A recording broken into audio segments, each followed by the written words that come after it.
guys તો આજે અમે આવ્યા છીએ અમારા બાજુવાળા કાકા ઘેર તો જોઈએ કાકા આવું બનાવી રહ્યા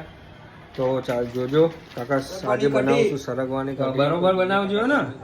આવડત છે ને હે હા કેમ ના આવડે જોજો હારી બનાવજો એક નંબર હોટલમાં ના મળે બસ તાન તો આપણે જોઈશું હવે કાકા ચમની બનાવું કાકા આવું નાખ્યું ચણાનો લોટ હા ચણાનો લોટ એના માટે હે મંજુ માસી તેલ ના બેલ પહેલા કાઢી નાખજો બીજા કાકા તકલીફ પડે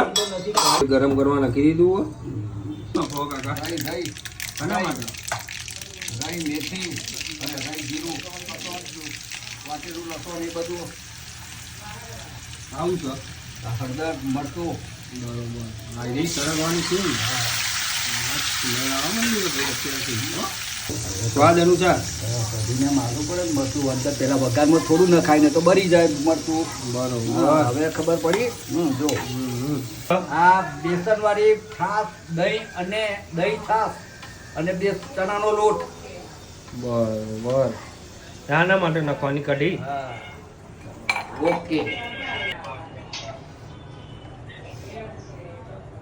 હવે શું નાખવાનું નાખો ખાંડ નાખી 4 દાણા ઘણી કરવાની ના ના અરે હરગવાની સિંગ ખરીને હા એટલે થોડી આપવી પડે હરગવાની સિંગ એ હોય એનાથી થોડું એ થઈ જાય બરોબર ઓકે થઈ ગયું ઉકાળવી પડે પછી એટલે પછી એનો કલર એકદમ થોડો દહીં વાળો થઈને ગયો કમ્પ્લીટ થઈ જાય હા જેમ આપણે એ બનાવીએ છે ને શું પાછળ ઈડલીનો રસો કેમ થઈ જાય છે ઈડલી હા એ રીતના થઈ જાય આ બરાબર